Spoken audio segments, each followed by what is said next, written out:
যেখান থেকে আসেন সর্বপ্রথম এই সাতকামা রেল স্টেশনে আসবেন। আসার পর যে রাস্তা দিয়ে যাবেন আমরা ভিডিও দেখাচ্ছি, আমাদের সম্পূর্ণ ভিডিওটা আপনারা মনোযোগ সহকারে দেখবেন, তাহলে যেতে পারবেন। তো না দেখেও যেতে পারবেন, তবে সম্পূর্ণ ভিডিওটা কন্টিনিউ করবেন। চলেন। হ্যালো ভিউয়ার্স, আপনারা সাতকামায় এসে যে কোনো অটোওয়ালাকে বললেই হবে যে আমি কমলা বাগান কিংবা মাল্টা বাগানে যাব। অবশ্যই বলতে হবে যে আমি বড় মাল্টা বাগানে যাব, তাহলে অটোওয়ালা আপনাকে নিয়ে যাবে।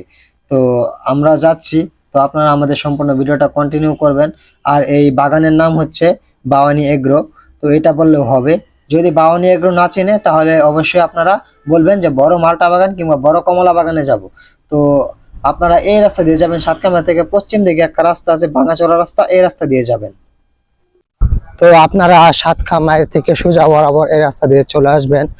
একবারে সোজা বরাবর 71 যে থাকবে, একবারে সোজা বরাবর আসবেন, কোনো ডানে পাবে যাবেন না। সাতকামার থেকে সোজা বরাবর আপনারা চলে আসবেন।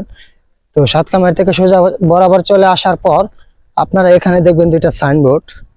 এই যে দুইটা সাইনবোর্ড দেখতে পারতেছেন, আমি এই সাইনবোর্ডগুলো আপনাকে একটু দেখাচ্ছি।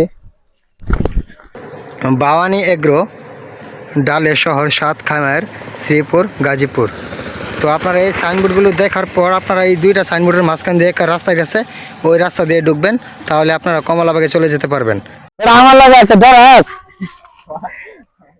আমার দেখলে সবাই সাইড দেবো, আমি ব্লগার না, এনে তো কেউ সাইকেল নিত না। তো আমরা কমলা বাগানের ভিতরে যাচ্ছি, আপনাদেরকে কমলা বাগানের ভিউ দেখাচ্ছি। তো ভিউয়ার্স, এটা হচ্ছে সেই কমলা বাগান। তো এটা হচ্ছে তার সাইনবোর্ড, রাস্তায় অনেক সাইনবোর্ড পেয়ে যাবেন। এটা হচ্ছে সেই সাইনবোর্ড। তো আমরা এখন ভিতরে প্রবেশ করব, আগে পারমিশন নিয়ে নেই।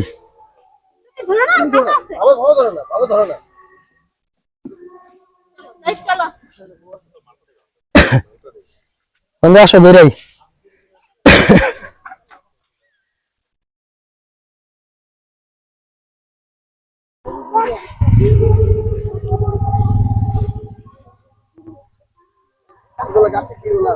তো আপনারা দেখেন আমরা কমলা বাগানে প্রবেশ করছি। আমরা এখন পুরো কমলা বাগান ঘুরে দেখাবো। তো আমরা এখান দিয়ে না গিয়া মাঝখান দিয়ে ঢুকে পড়ি। তো ভিউয়ার্স, অনেক সাধনার পরে আমরা কমলা বাগানে চলে আসছি। আমাদেরকে অনেক অনেক লোক জিজ্ঞেস করছে, মানে আমরা এই দেশ 71-এর যে মোড় আছে ওই জায়গা দিয়া বিগত 3-4 দিন আমরা ঘোরাফেরা করতেছি। তো প্রায় অনেক লোক আমাদেরকে জিজ্ঞাসা করছে যে কমলাবাগ কোন দিকে, কমলাবাগ কোন দিকে। তারপর বললাম, আমরা দেখাই দিছি, তারপর বললাম এত মানুষ কমলাবাগে যাইতেছে, তাহলে আমরা কি করি। তারপর চিন্তা ভাবনা করে যে আমরা কমলাবাগে ঢুকে পড়ি। তো আজকে আমরা কমলাবাগানে আইসা পড়ছি। তো আপনাদেরকে কমলার ভিউ দেখাবো। তো সকলে কমলার ভিউ দেখেন। বাগানে প্রবেশ করার পর থেকে দেখলাম গাছের আনাচে কানাচে, মানে চলাচলের রাস্তাতে মালটা পড়ে রয়েছে। এই যে আমার পায়ের কাছে একটা মালটা, মানে বাগানে ঢোকার পরে দেখলাম যে আনাচে কানাচে শুধু মালটা পড়ে রয়েছে। বাচ্চা নিয়ে আসে, বাচ্চাগুলো টান মেরে ছিঁড়া ফেলে বা অনেক মালটা নষ্ট হয়ে যায়। তো ওই মালটা গুলা গাছের নিচে পড়ে থাকে। এই যে এখানে একটা মালটা, মানে শুধু মালটা আর মালটা গাছের নিচে পড়ে থাকে, নষ্ট মালটা, ভালো মালটা। তো এখানে আস্তে আস্তে দেখলাম একটা ডিব্বা দেওয়া আছে, তো ডিব্বাতে দেখলাম ফোঁটা আছে। তারপর ক্যামেরাটা নিয়ে এলাম, ও এটা হচ্ছে মাছি আটকানোর জন্য। তো আমরা একটু ওইদিকে যাই।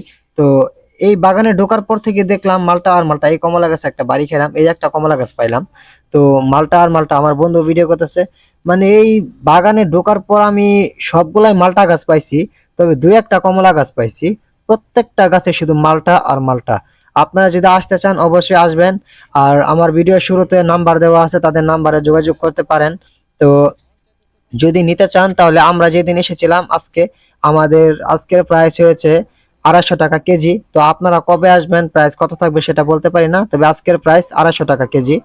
তো আপনারা আসবেন, মালটা নিবেন, ছবি তুলবেন, ঘুরবেন। আর আপনারা মালটা নিজে হাতে ছিঁড়ে খেতে পারবেন, সমস্যা নাই। আপনার যেটা পছন্দ সেটা আপনি ছিঁড়ে খেতে পারবেন বা ছিঁড়ে কিনে নিতে পারবেন। তো আপনারা এই ভিডিওটি অবশ্যই ভালো লাগলে লাইক করবেন, কমেন্ট করবেন, অবশ্যই ভিডিওটি টাইমলাইনে শেয়ার করবেন। ধন্যবাদ।